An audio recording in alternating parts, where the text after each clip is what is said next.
J'ai mes propres problèmes à gérer. De toute façon, ces Africains ne veulent pas s'en sortir. Quoi, je m'en ferai? Vous savez, je compatis autant que vous. Mais c'est comme jeter l'argent par les fenêtres. Les choses ne changeront jamais. Arrêtez de gaspiller mon argent. Ces problèmes sont trop gros pour être résolus. J'abandonne. J'abandonne. Franchement, à quoi ça sert? Qu'est-ce qui nous prouve que ça marche?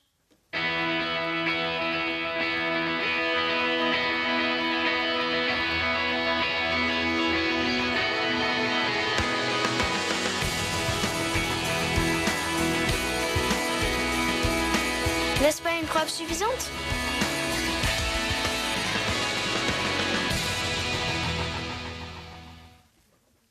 Bonsoir à tous, bonsoir à toutes et merci d'être là, messieurs, mesdames les ministres, messieurs, mesdames les députés, les sénateurs, les hauts fonctionnaires, ceux des cabinets, tous ceux qui ont fait le déplacement aujourd'hui pour partager la preuve avec nous.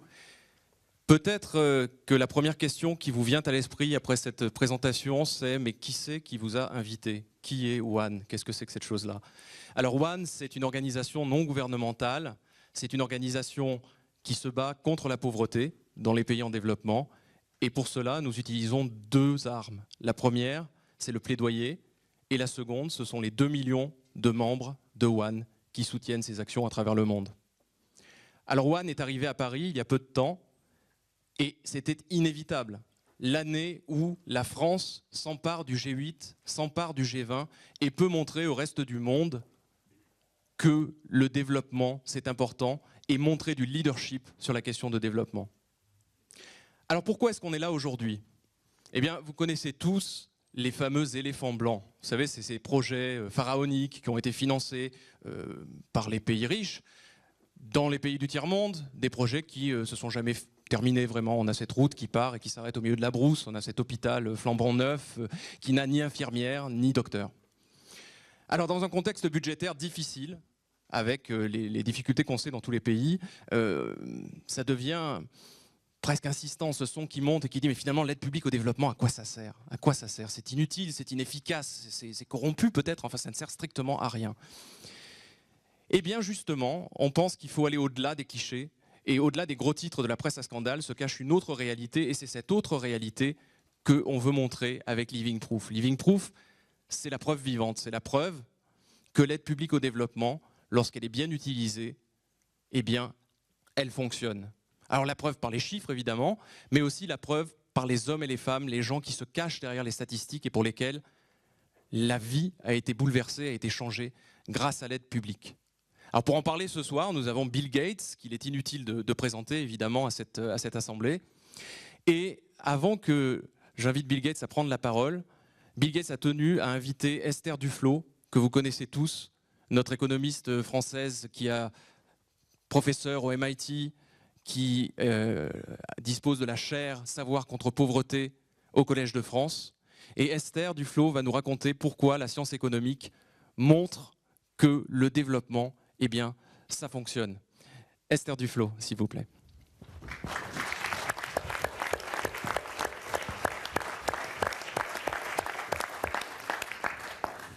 Bonsoir.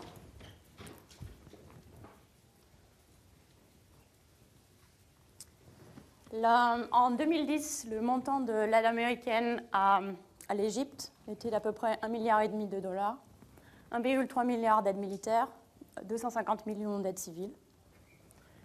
Si on avait dépensé cet argent en Afrique subsaharienne, ça correspondrait à peu près à 20 dollars par enfant de moins de 5 ans et par an.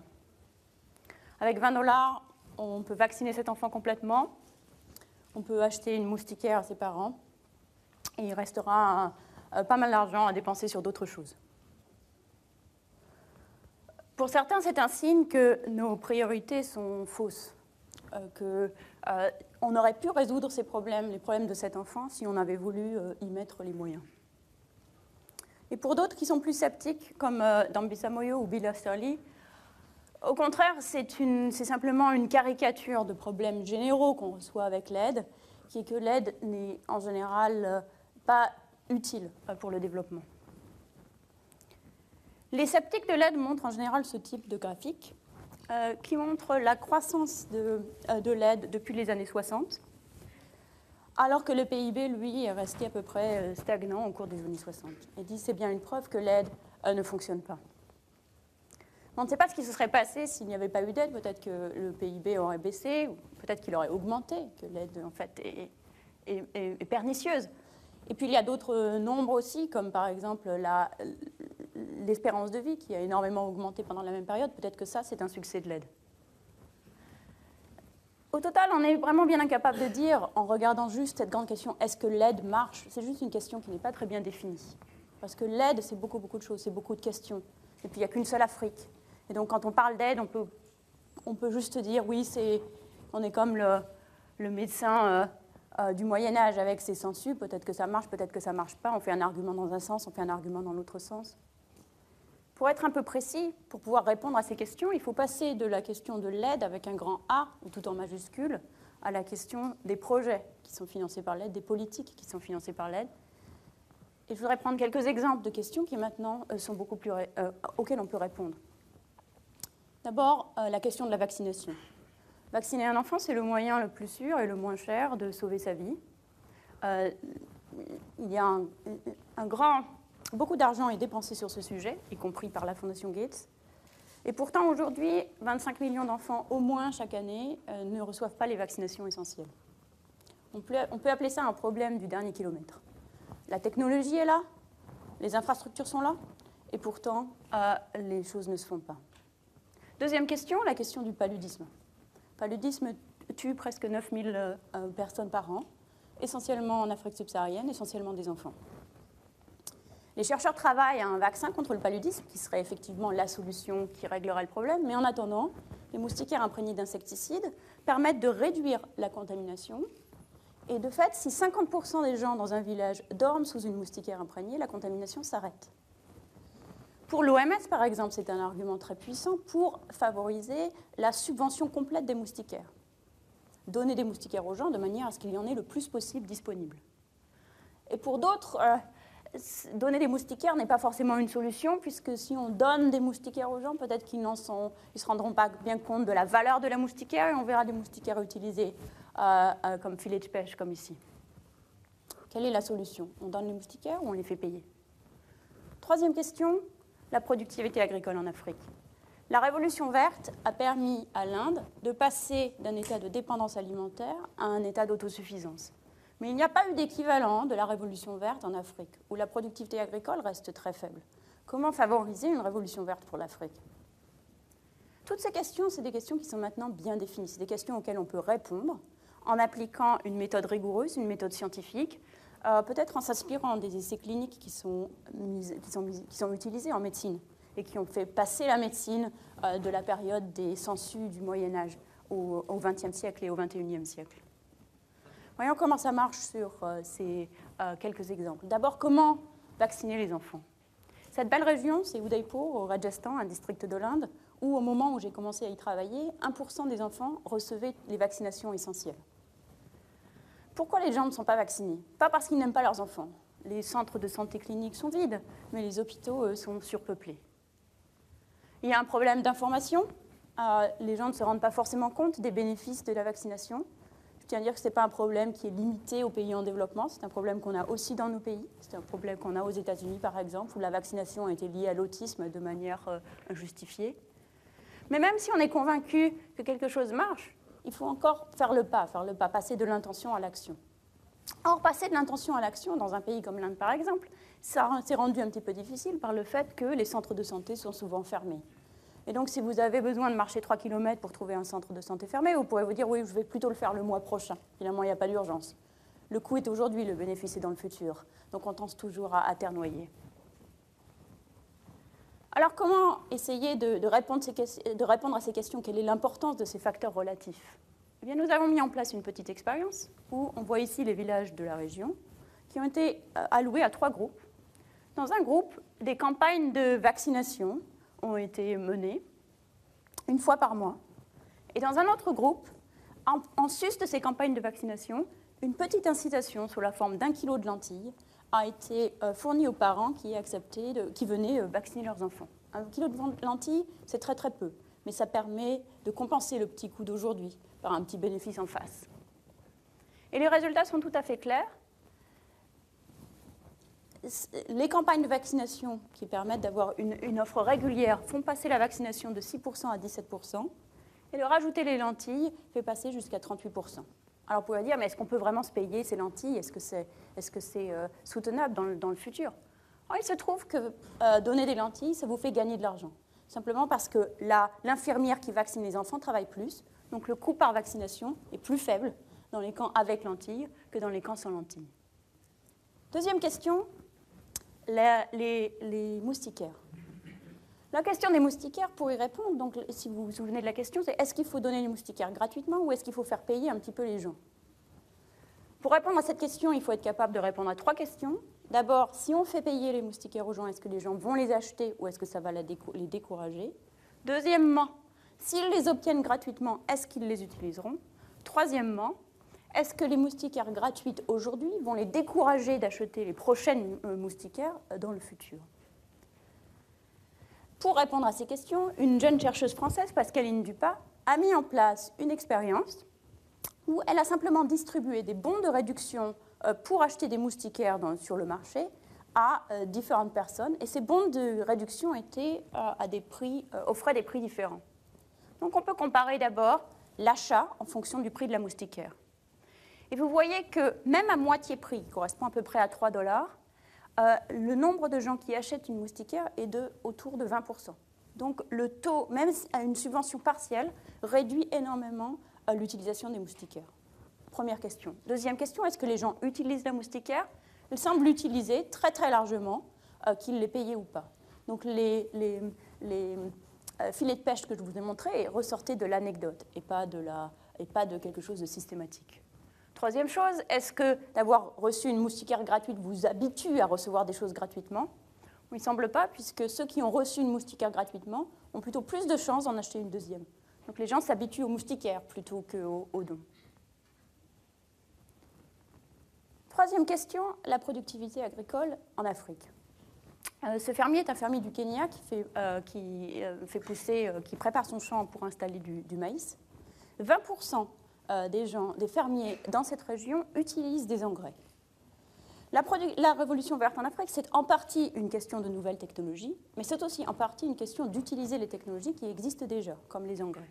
Alors peut-être que ces technologies ne sont pas appropriées, ou peut-être que les gens n'ont pas d'argent pour les payer, ou peut-être qu'ils n'ont pas la bonne information comment utiliser les engrais de manière efficace. Donc, avec le support justement de la Fondation Gates, mon laboratoire JPAL a mis en place toute une série d'expériences pour essayer de comprendre quelle était la vraie barrière à l'adoption des engrais. Et ce que nous avons trouvé, après à peu près 10 ans de recherche, c'est deux leçons fondamentales. D'abord, il y a un problème d'épargne. Il est très difficile pour les gens d'épargner entre la récolte et le moment où ils ont besoin des engrais. Et donc favoriser l'épargne, comme ici avec le téléphone portable qui facilite les transactions financières, ou comme ici en encourageant les gens à acheter les engrais juste après la récolte, avec une toute petite subvention s'ils achètent juste après la récolte, permet d'augmenter l'utilisation des engrais à peu près du simple au double. Deuxième chose, les gens, quand ils utilisent les engrais, en utilisent trop, à peu près 2 fois trop, ce qui est mauvais ni pour leur porte-monnaie, ni pour l'environnement. Donc cette deuxième innovation, qui vient tout droit d'un laboratoire au MIT, c'est une cuillère de cuisine qui est peinte en bleu, donc elle s'appelle Blue Spoon, qui vous permet de mesurer la bonne quantité d'engrais pour chaque plant de maïs. Cette innovation, nous l'avons introduite auprès de fermiers choisis au hasard, et nous avons ensuite dit, dites-le donc à vos amis, qu'ils peuvent acheter leur Blue Spoon pour un tout petit coût dans des boutiques, et elle s'est distribuée de manière absolument massive. Donc les fermiers ont beaucoup apprécié ce système 5 pour utiliser la bonne quantité d'engrais, ce qui leur fait économiser de l'argent et augmente la probabilité qu'ils utilisent les engrais. Donc avec ces 3 exemples, ce qu'on a vu, c'est qu'on peut apprendre non seulement qu'est-ce qui est efficace, qu'est-ce qui l'est moins, mais aussi comment les gens fonctionnent et pourquoi, et donc arriver à une meilleure politique. Et c'est important, et ça va bien au-delà de l'aide, parce que même dans les pays d'Afrique, où l'aide est importante, la grande majorité des budgets qui sont dépensés auprès des pauvres viennent des budgets des pays en développement eux-mêmes.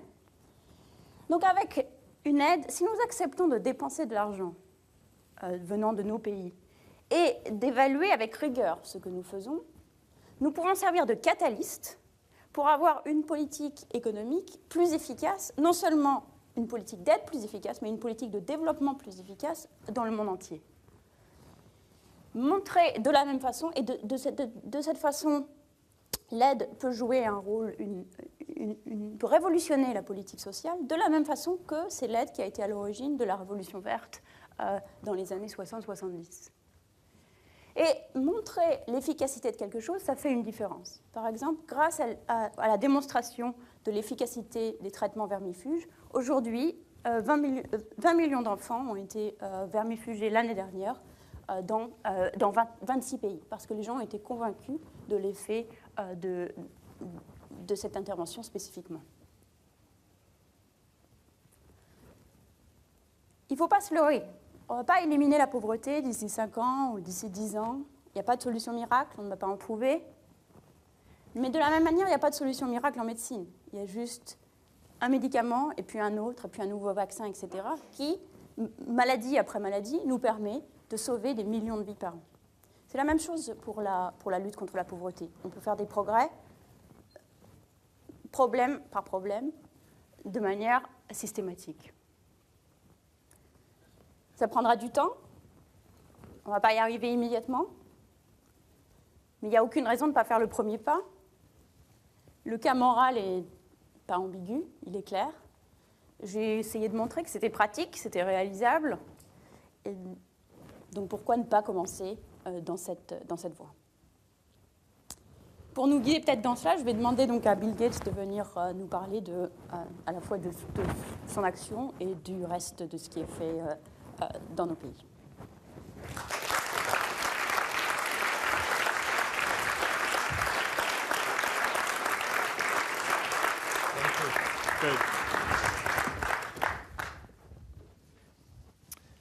Bonsoir, Mesdames et Messieurs les ministères, Mesdames et Messieurs, bonsoir et merci d'être là ce soir. Je veux m'excuser par avance pour mon français et continuer le reste de cette présentation en anglais. Je ne suis pas resté à Harvard assez longtemps pour être bilingue en français.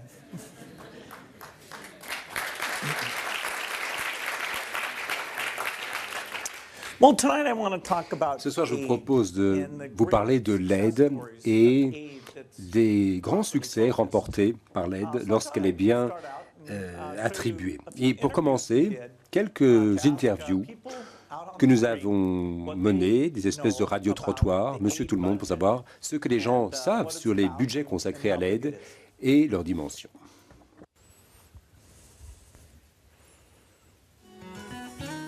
L'aide de la France. C'est essentiel. Irrégulière. Insuffisante. Je dirais que c'est désolant. Opaque. Selon vous, quel est le pourcentage de notre revenu national brut accordé à l'aide au développement? 20%. S'il fait 10%, c'est pas mal déjà. 5%, même pas. Et si je vous dis moins de 0,5%, vous diriez quoi? Moins de 0,5%. Ça me surprendrait parce que c'est vraiment ridicule. Bah, c'est un scandale. J'y crois pas, c'est possible. C'est pas possible. Voilà, bah ça m'étonne pas en fait, ouais. Je trouve pas du tout suffisant parce que je me dis que les 99,95 autres %, à quoi ils servent?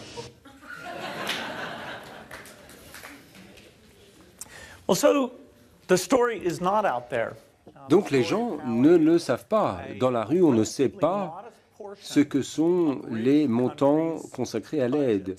Ce sont des portions des budgets des pays riches qui sont destinés à des bonnes causes, et si ces montants sont suffisants, ils peuvent servir de catalyseur et amener les pays sur la voie de la rédemption et en tout cas de l'autonomie. Et c'est essentiellement là l'histoire de tout le travail que j'ai fait avec la Fondation. C'est une histoire positive, c'est la raison pour laquelle on l'appelle Living Proof, la preuve parlante, la preuve vivante. Alors, pour présenter les choses de manière relativement simple, non ça, c'est pas la diapo que je vais montrer, ça, c'est le graffiti que l'on a créé aujourd'hui pour raconter un peu ce qu'on fait, mais non. Mon image favorite est celle-ci. C'est un graphique avec des nombres très importants parce qu'il montre le nombre d'enfants en deçà de l'âge de 5 ans qui meurent chaque année. Alors, évidemment, c'est une tragédie. Où qu'on soit dans le monde, lorsqu'un enfant meurt, il y a une mère éplorée, il y a une famille dans la détresse, c'est épouvantable. Ici, on voit un progrès incroyable, et je vais vous dire pourquoi la grande majorité de cette réduction est arrivée grâce à l'aide publique au développement, et notamment l'aide consacrée aux vaccins et aux interventions de santé. En 1960, quelques 20 millions d'enfants sont morts. L'année dernière, en 2009, on en est à un peu moins de 8 millions. Malgré le fait que le nombre d'enfants âgés de moins de 5 ans a augmenté, lui, de 40% pendant la même période. Donc, on voit une réduction par un facteur de 3 dans cette mortalité infantile. Alors, c'est assez extraordinaire de voir que c'est quand même l'aide qui est finalement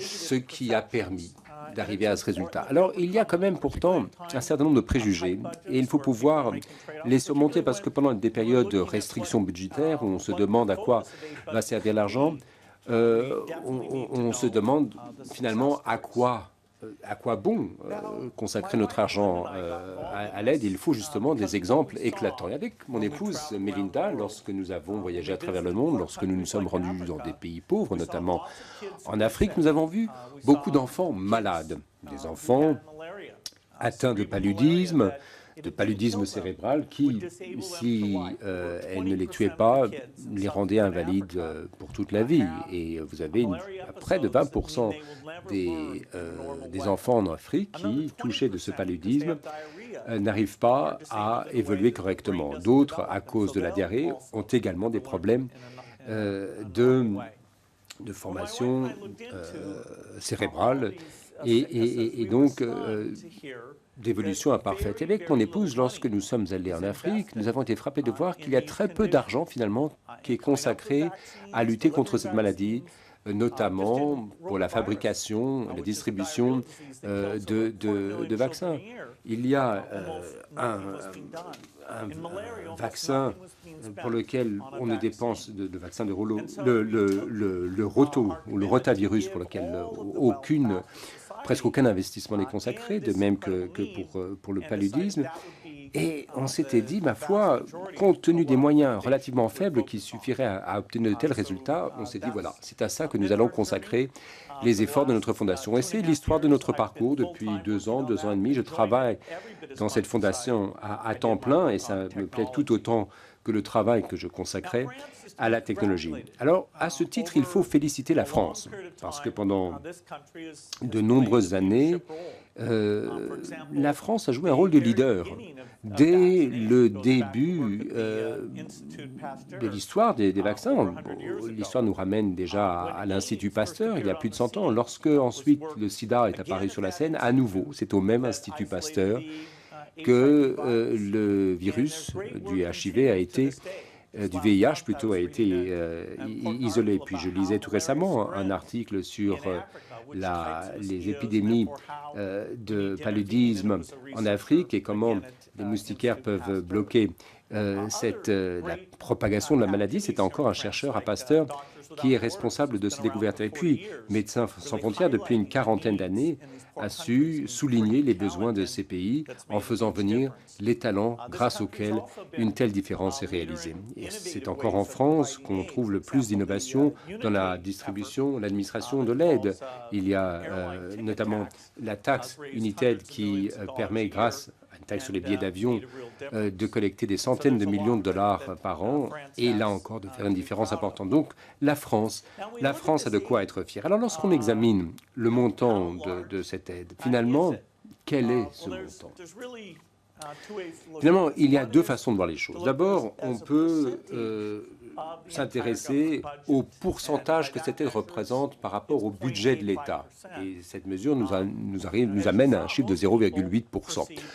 Et on a l'impression que ça fait plus que ça, pourtant, parce que on veut aider les pays pauvres à travers le monde, et ça paraît modeste. Alors, quand on compare l'aide au montant de l'économie, de la production économique, là, le pourcentage n'est plus que de 0,47%. Et ça, déjà, c'est un chiffre important. C'est un montant considérable de moyens qui sont consacrés en pourcentage du revenu d'un pays.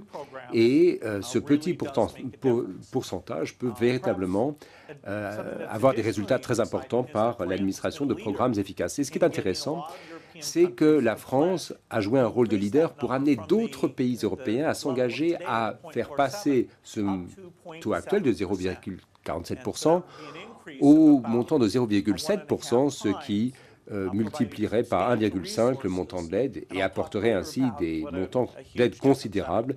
Et je vous dirai tout à l'heure la différence que cela pourra faire. Et puis, il y a une autre opportunité pour la France cette année, puisque la France et le président Sarkozy seront les présidents non seulement du G8 qui se réunit là dans quelques mois, et à l'automne la réunion du G20. Et ce qui est intéressant, c'est qu'avec toute l'évolution du monde, on voit que les besoins des pays les plus pauvres et le succès de ces programmes dépend quand même de la générosité des pays riches. Et il ne faudrait pas perdre de vue ces besoins et ces possibilités.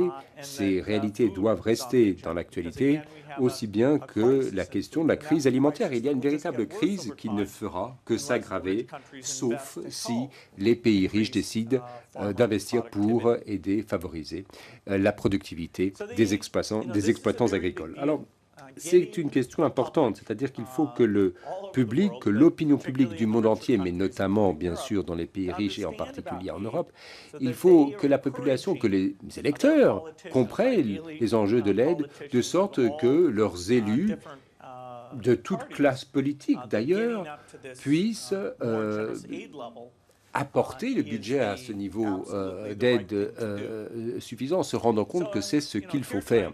Alors, là, je peux vous parler de ce que j'ai vu sur le terrain, de mon expérience, et à ce titre, je voudrais commencer par les vaccins. Les vaccins, c'est un domaine dans lequel la France a fait preuve de générosité. Vous connaissez peut-être le Gavi qui finance l'achat de vaccins destinés aux enfants des pays pauvres. Et alors, ce qui se passait avant l'invention de Gavi, c'est que les enfants des pays riches avaient droit aux meilleurs vaccins du monde, alors que les enfants des pays pauvres n'y avaient pas accès. Et c'est quand même assez ironique parce que finalement les maladies sont bien plus prévalentes dans les pays pauvres que dans les pays riches. Alors la France, avec d'ailleurs d'autres pays, le Royaume-Uni, la Norvège et bien entendu une autre fondation, ce groupe, la France et ces pays sont parmi les meilleurs, les plus grands donateurs au groupe Gavi, qui maintenant a pu accroître la disponibilité des vaccins en rendant 2 vaccins disponibles à pratiquement tous les enfants de la planète. Il y a de nouveaux vaccins, en plus de ces 2-là, qui sont en passe d'être distribués grâce au Gavi, et cela, bien entendu, a sauvé beaucoup de vies. Alors, les vaccins, c'est un outil miracle. D'abord parce qu'ils ne coûtent pas cher. Il suffit d'administrer à un enfant 3 injections à un jeune âge. On n'a pas besoin d'un médecin pour faire les piqûres. Et si on investit l'argent correctement, le coût des vaccins diminue avec le temps. Par exemple, le vaccin contre la rougeole ne coûte que 15 cents actuellement. Et lorsque l'on administre le vaccin, eh bien, on protège l'enfant pour toute la durée de sa vie. Donc, c'est tout à fait incroyable. Les vaccins sauvent les vies à raison de $2000 la vie ou moins, c'est quand même un bon prix. Et puis, ce qui est intéressant, c'est que non seulement pour ce prix-là, on sauve des vies, mais on évite que l'enfant tombe malade. Donc, toutes les autres dépenses liées à la maladie, ainsi que l'incapacité qui est due à la maladie, tout cela est éliminé. Et une étude récente montre que le QI des enfants en Afrique est de 20 points inférieur à celui des enfants des pays riches, qui est épouvantable. Mais c'est en raison précisément de ces maladies infectieuses.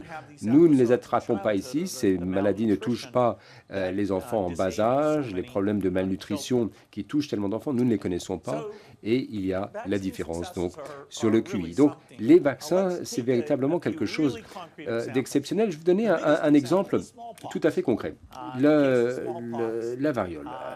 Tout le monde connaît l'histoire de la variole. Vous savez que la campagne des années 70, c'est la seule maladie qui a véritablement été complètement éradiquée. Une maladie qui tuait 2 millions de personnes par an et qui en invalidait beaucoup plus. Et alors là, c'est vraiment une des grandes histoires de succès de l'humanité, pas simplement de la santé. Alors après la variole, la poliomyélite. La polio, la campagne d'éradication touche à son but. On y consacre plus de ressources que dans d'autres domaines. Mais si les choses vont dans le bon sens, on va pouvoir éradiquer la polio à son tour. On en est déjà à 99%. Et donc, on se rapproche du but. Il reste encore 4 pays à traiter. Et il y a d'autres maladies qui ont connu également des réductions importantes. La diphtérie, le tétanos, la rougeole. Ce sont des phénomènes remarquables maintenant que ces vaccins sont administrés de manière courante à tous les enfants. Alors, on peut faire plus que cela. On peut ajouter des vaccins, on peut étendre la distribution parce qu'il y a beaucoup d'enfants, plus de 20% des enfants qui ne sont pas vaccinés. Alors évidemment, c'est l'un des objectifs que l'on se donne et c'est ce que les nouvelles ressources permettront de réaliser. Et puis, il y a un nouveau vaccin qui vient de sortir dans la République démocratique du Congo. Et à titre d'information, je vous présente un petit film vidéo qui parle de ce nouveau vaccin.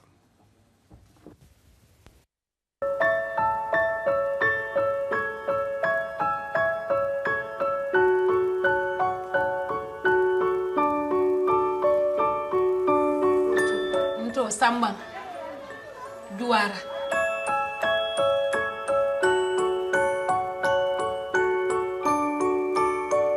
Sambang Juara and her family live in Kirawan, a village on the north bank of the Gambia River. They are a family of griot storytellers. Sasa me ya mutawala kata limoniati. Utuma bese karkiling anintilitam. Ngakam ne foka fondute. Nsafo no anyo onte na dinni wal kono. Hana manke wodi dingi yaawul adoni karu konon. Yaawul tinga be ko yal ne batel yal. Yo de nano jeblo ko. Iman tangande blasoto wala fafata. O mudi bisoto. After her daughter died, she volunteered her other children to be part of a pneumonia vaccine trial with the Medical Research Council in the Gambia. Wakakendo nyame. Ngadindi ngome nko yalo ngadindi ndo etanaja. Ni tangata. Kankontani. Midway through the trial, others in her village who had agreed to be in the trial began to drop out. She and the other griots in the village performed to tell the village how important the vaccine was.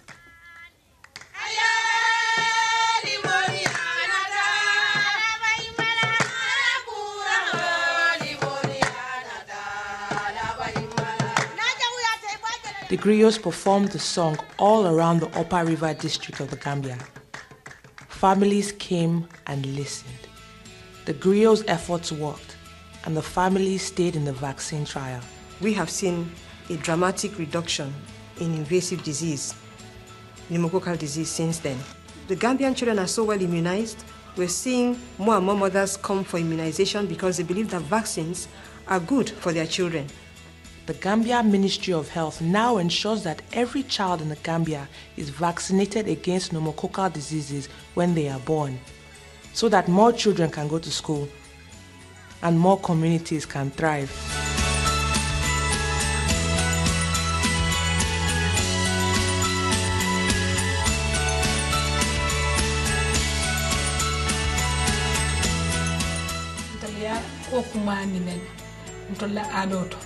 Kone mo be bulo be mirankile ala ngani ulbe ka kilometer ndala dimba ngani amena laftana dumba be ka kilometer. Every child should have equal chances of survival, and vaccines are one way we can do that.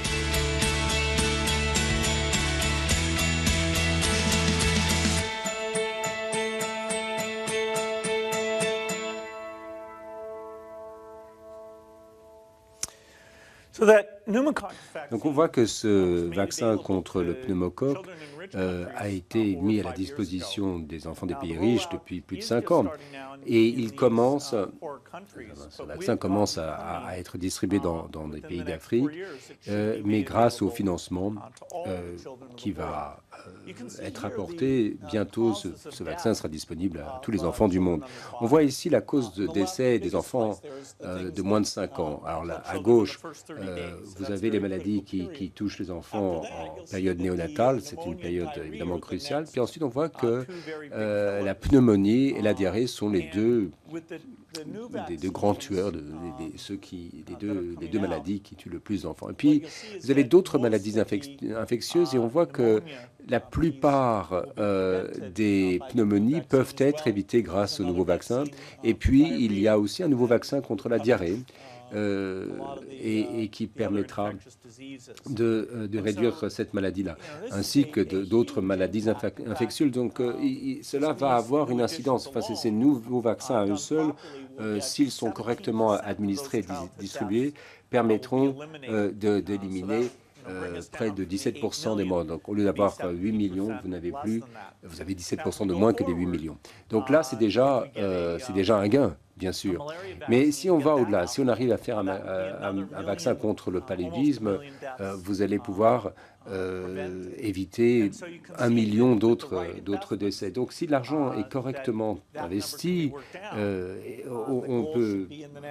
on peut arriver à nos fins et dans 10 à 15 ans, arriver à moins de 4 millions d'enfants qui disparaissent en raison de ces diverses maladies. Et la France a beaucoup participé à ces efforts et le rôle de l'association Gavi a été crucial en la matière. Un autre domaine intéressant qui est spectaculaire, en tout cas en termes de résultats, l'agriculture.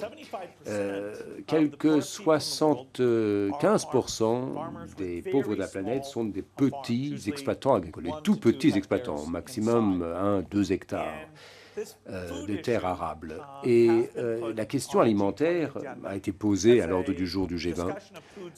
La question de sécurité alimentaire se pose pour la planète, mais la seule véritable solution au problème de sécurité alimentaire, c'est un accroissement de la productivité. En raison de la croissance démographique et le fait que les gens mangent plus de viande, par exemple, il faut produire plus de produits alimentaires par personne, par tête d'habitants de la planète. Et si les exploitants agricoles connaissent une croissance de leur productivité, d'abord, ils peuvent tenir pendant les mauvaises années parce qu'ils ont des stocks de récolte, ils gagnent un peu d'argent pour envoyer leurs enfants à l'école, le nombre de calories administrées aux enfants dans leur alimentation s'accroît, donc le développement de l'enfant s'améliore. Et puis, vous avez des cultures particulières qui sont mieux adaptées au changement climatique. Et ce sont les petits exploitants, les plus pauvres, qui vont souffrir le plus du changement climatique par rapport auxquels ils ne sont pour rien. Et c'est eux qui en sont les premières victimes. Alors, en agriculture, il y a quand même une histoire positive, une success story qui remonte aux années 60-70. Un investissement a été réalisé pour améliorer les cultures. Et cet investissement est absolument spectaculaire en termes de résultats, puisque 1 milliard de personnes ont échappé à la famine. Des pays tels que l'Inde, qui était un immense importateur de céréales, a atteint l'autonomie. Alors, il y avait quand même l'exception africaine. On voit ici qu'il y a un tout petit accroissement en Afrique et par rapport à la production en termes de kilomètres carrés dans les pays riches, l'Afrique est très faible. La Chine se rapproche des pays riches, l'Amérique latine est un peu en deçà, mais l'Afrique est très, très loin du compte. Alors, si on fait intervenir la science, on arrive à éduquer ces agriculteurs, l'accroissement sera spectaculaire, il sera véritablement révolutionnaire. Alors, il y a des grands projets qui sont en cours actuellement, la France en particulier, mène là encore, joue un rôle de leader. Et il y a le CIRAD qui travaille au Mali, au Burkina Faso, et qui apporte de nouvelles variétés de sorgho et de millet. Alors évidemment, pendant la Révolution verte, ces cultures n'ont pas connu d'amélioration, donc il y a encore un potentiel pour revenir aux méthodes traditionnelles et obtenir des résultats spectaculaires. Si vous êtes un agriculteur qui découvre ces nouvelles variétés, dont la productivité est quasiment le double, ça veut dire qu'en doublant sa récolte, pour la même quantité de graines, le changement est évidemment spectaculaire. Et il y a d'autres cultures, pas simplement plus productives, mais qui évitent les parasites, la chaleur, ainsi que les problèmes liés au changement climatique. En organisant les agriculteurs, en leur apportant une nouvelle éducation, ils pourront se servir de ces nouvelles semences de la manière la plus efficace possible. Alors, on a vu un petit démarrage, un petit début de progrès, un frémissement. En 2003, certains pays ont décidé de consacrer davantage leur budget à l'agriculture. Le Sénégal en est un exemple et qui a connu une croissance de 6% dans sa productivité agricole. Alors, si cette productivité augmentait en Afrique, si on arrivait à doubler la production alimentaire, eh bien cela réduirait la pauvreté de quelques 40%. Et si l'on allait encore plus loin dans cet engagement, sans même atteindre de niveau européen ou américain de productivité, on pourrait réduire la pauvreté de quelques 56%. Alors là, avec la vaccination, vous avez là un investissement très faible qui, en permettant d'éduquer les agriculteurs et leur permettant d'améliorer leur productivité, à très faible coût, on arrive à des résultats spectaculaires, voilà, qui amènent la société dans la voie de la prospérité. Alors, que disent les sceptiques par rapport à tout cela? Alors, je vous présente une image assez positive. Il y a un peu les troubles faits qui vont vous dire en particulier quid de la corruption. Tout l'argent de l'aide est destiné à des dictateurs qui vont se construire des palais ou gonfler leurs comptes en Suisse. En réalité, pendant la guerre froide, une grande partie de l'aide était destinée à maintenir des relations historiques, des amitiés particulières. Cet argent n'était pas destiné à des mesures spéciales qui permettaient de voir exactement les effets de l'aide. Et Esther, tout à l'heure, dans son intervention, a souligné le fait qu'aujourd'hui, nous sommes en mesure de mesurer l'efficacité de l'aide. C'est-à-dire que s'il y a des choses qui paraissent importantes, on peut les mesurer. Il y a des outils très efficaces qui nous permettent de mesurer l'efficacité de notre aide et de l'administrer de manière judicieuse. Alors, si vous mesurez l'aide, vous mesurez les résultats, eh bien, très rapidement, on peut savoir si les enfants ne se font pas vacciner, c'est qu'il y a un problème quelque part. Si les gens ne reçoivent pas leurs médicaments contre le sida, l'argent a peut-être disparu. Donc on a des programmes qui ne vont peut-être pas éliminer la corruption, mais au moins la contenir à des niveaux très faibles. Et donc lorsqu'on la constate, bien entendu, il faut réagir s'il y a un phénomène de corruption, mais il faut maintenir le programme en place. On en a un exemple avec le Global Fund. C'était il y a 5 mois. La presse avait souligné des problèmes de corruption, et des problèmes qui avaient été d'ailleurs constatés plutôt par le Global Fund lui-même qui avait décidé d'y réagir. Et voilà un bel exemple. Bel exemple, pourquoi? Parce que lorsque vous avez un programme d'aide qui dit d'emblée, voilà, il n'y a pas de corruption chez nous, vous pouvez être sûr que c'est un programme mal géré qui est en fait très corrompu. Alors, évidemment, on peut, encore une fois, contenir les taux de corruption à des taux très modestes, de 1 à 5%. C'est plus facile de faire cela dans les domaines de la santé et de l'agriculture que dans d'autres domaines. Et donc, ma réponse à cela, c'est que non, le problème de corruption ne bloque pas ou n'empêche pas l'aide de fonctionner si l'aide est bien administrée.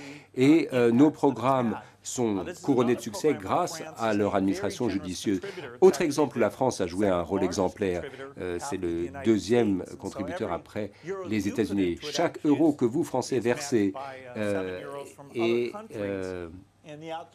complété par 7 euros d'autres pays. Alors là, vous avez grâce à cela 3 millions de personnes qui reçoivent un traitement contre le VIH-Sida, des personnes qui seraient mortes, vous avez des parents, des enseignants qui seraient morts, qui font vivre leur société.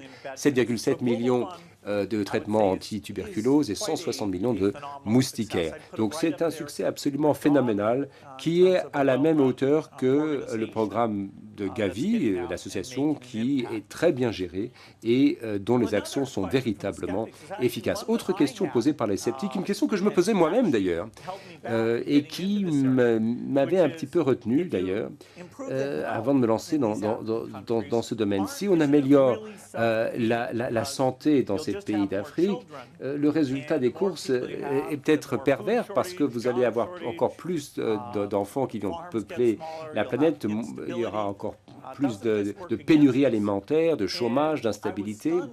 Est-ce que ça n'aura pas un effet pervers? Alors, j'ai vu qu'en fait, non. À ma surprise, non, ça n'est pas le cas. Pourquoi?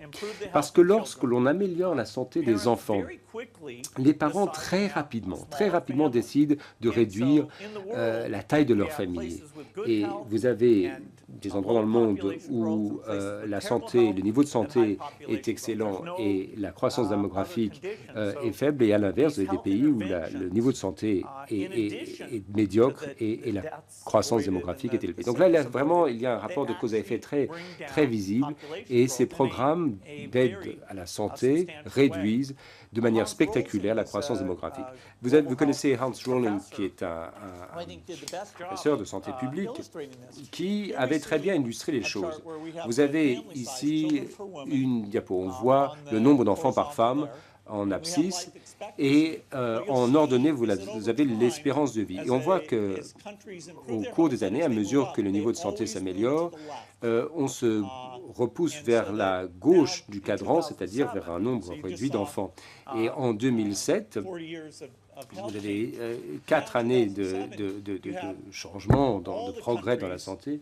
Vous avez les pays qui disposent d'un bon niveau de santé et donc avec des niveaux d'espérance de vie élevés, dont les familles sont beaucoup plus modestes en nombre, 2 à 2 enfants et demi par femme, alors que vous voyez ces petites bulles bleues sont des pays d'Afrique où, comme par hasard, à la fois l'espérance de vie est très médiocre, moins de 50 ans, et justement les familles sont très nombreuses. Donc si on travaille sur le domaine de la santé, eh bien, cela a un effet positif sur la démographie. Et dans les années 70, c'est là que se trompait le Club de Rome.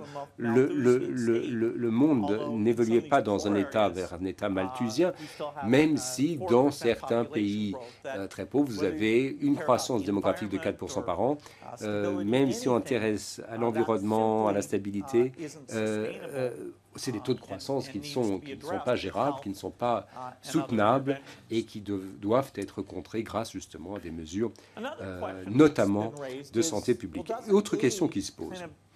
On se dit finalement, lorsqu'on donne de l'aide à un pays, lorsqu'on assiste un pays assisté ne va pas se développer. Et c'est vrai que si l'aide est destinée à un régime qui n'a pas ouvert son économie, qui n'a pas permis au système de fixation des prix de s'établir, là, effectivement, cette forme d'assistanat aura là aussi un effet pervers. Mais si vous avez une forme d'aide qui améliore le niveau de santé, améliore la productivité agricole, alors c'est le catalyseur dont vous avez besoin pour faire démarrer l'économie. Les vaccins, vous n'allez pas avoir de recherche sur les semences ou sur les vaccins dans les pays pauvres, c'est dans les pays bailleurs de fonds. En administrant ces vaccins, en donnant ces semences, vous levez l'obstacle au développement. Vous permettez aux enfants non seulement de survivre, mais de se développer et de pouvoir participer à l'économie de façon active, ce qu'ils ne pourraient pas faire si leur développement n'était pas normal. Et c'est ce genre d'intervention, avec également l'éducation, bien entendu, qui met une économie en état de prospérer. Et si l'on regarde l'histoire de l'aide, là c'est une carte de l'Asie, j'ai pris des codes couleurs pour montrer ce que représentait l'aide en pourcentage de l'économie. Et vous avez des grandes parties d'Asie en 1968 où on voit que, bon, par exemple, l'Inde recevait plus de 2% de sa production en aide, 3 à 5% pour certaines régions, donc une forte dépendance envers l'aide en 1968. Une grande partie de l'aide était destinée à cette partie du monde qu'en Afrique. Et en contrepartie de cet investissement, finalement, d'aide, disons, primaire, quel est le résultat? Alors, on va accélérer, on se pose en 2008, 40 ans plus tard, où on en est avec l'aide qui a été administrée, consentie à ces pays. Quelques exemples phénoménaux. La Corée, qui était un grand bénéficiaire d'aide, qui maintenant accorde des aides à hauteur d'1 milliard de dollars par an au titre de l'aide. Donc est devenu un bailleur de fonds. Et vous avez d'autres pays comme l'Indonésie qui ne reçoivent plus rien. Même l'Inde reçoit le 10e de ce qu'elle recevait en termes de pourcentage de son économie. Et donc l'aide est essentiellement focalisée dans les États du Nord. Il y a un État qui a 130 millions d'habitants, l'Uttar Pradesh, qui est très pauvre. Mais si vous regardez le reste du pays, à 1,1 milliard d'habitants en Inde, on voit que finalement les problèmes sont focalisés essentiellement dans cette région du Nord. Donc c'est quand même un résultat très optimiste, très positif. Ce n'est pas qu'en Asie. L'Afrique évolue. Vous avez 17 pays d'Afrique qui maintenant connaissent une véritable croissance économique. Et donc, l'espoir est là, c'est-à-dire que vous avez la preuve là, que l'aide bien administrée, bien gérée, permet aux pays de s'élever dans leur position, et vous avez davantage de pays qui deviennent bailleurs de fonds, qui deviennent donateurs, davantage que de pays qui sont au contraire bénéficiaires de cette aide. Alors, quelle est la conclusion que je tire de tout cela? Eh bien, ma conclusion, c'est que l'aide peut donner des succès spectaculaires. Et c'est ce à quoi je consacre l'œuvre de ma vie, en travaillant avec des pays comme la France, qui a joué un rôle de leader, et nous apprenons au fur et à mesure, mais là je vois d'immenses possibilités qui s'ouvrent.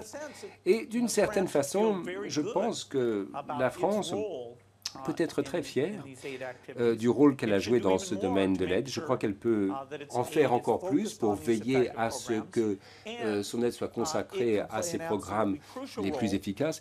Mais la France peut jouer un rôle crucial pour veiller à ce que les pays riches qui se sont engagés à atteindre ce chiffre de 0,7%, y compris d'ailleurs la France elle-même, atteignent ce niveau dès que ce sera possible. On s'était dit comme date butoir 2015. Bon. Il faut savoir que ce supplément d'aide représentera quelques 28 milliards d'euros d'aide supplémentaire chaque année. C'est une somme énorme. Qu'est-ce qu'on va faire avec tout cet argent? Va-t-on en avoir pour son argent? C'est la question qui se pose. En fait, cet argent peut financer chacun des projets suivants. D'abord, un vaccin pour tous les enfants, pour tous les nourrissons, de sorte que le programme de vaccination pour les enfants des pays pauvres est réalisé à 100%. Traitement également contre la tuberculose dans les pays pauvres. D'où l'allègement de ce fardeau de la maladie. Quelques 375 millions de moustiquaires, ce qui permet de couvrir tous les domaines touchés par le paludisme. De l'eau potable pour 250 millions de personnes. Chaque année, vous avez 4 millions de ménages agricoles, de petits foyers, en leur apportant les moyens et l'instruction. Vous leur permettez donc à 4 millions, soit 20 millions d'habitants, 4 millions de ménages, de sortir de la pauvreté, et puis une éducation pour 69 millions d'enfants qui pourront enfin être scolarisés. Tout cela pour cet argent. Alors, on pourra se demander ce que sera le résultat démographique, le résultat écologique, etc. C'est vrai. Mais d'un point de vue strictement humanitaire, c'est un succès phénoménal. Et à mesure que le monde commence à être à la fois plus généreux mais plus judicieux, je crois que ce résultat peut être atteint. Alors, si vous êtes convaincu par ce que je viens de vous dire, je vous dis une chose. Dites-le aux autres. Faites passer. Après tout, ces décisions quant à la façon de dépenser l'argent, des montants de ce budget de l'aide, ce sont des décisions politiques. Il y a des arbitrages difficiles, des restrictions budgétaires. Les choses sont difficiles, c'est vrai. Mais ce qui est formidable, c'est que nous savons que si l'argent est bien dépensé, il peut vraiment faire une différence. Et je suis certain qu'à mesure que les choses avancent, et avec l'exemple donné par la France, nous atteindrons ces objectifs. Je vous remercie.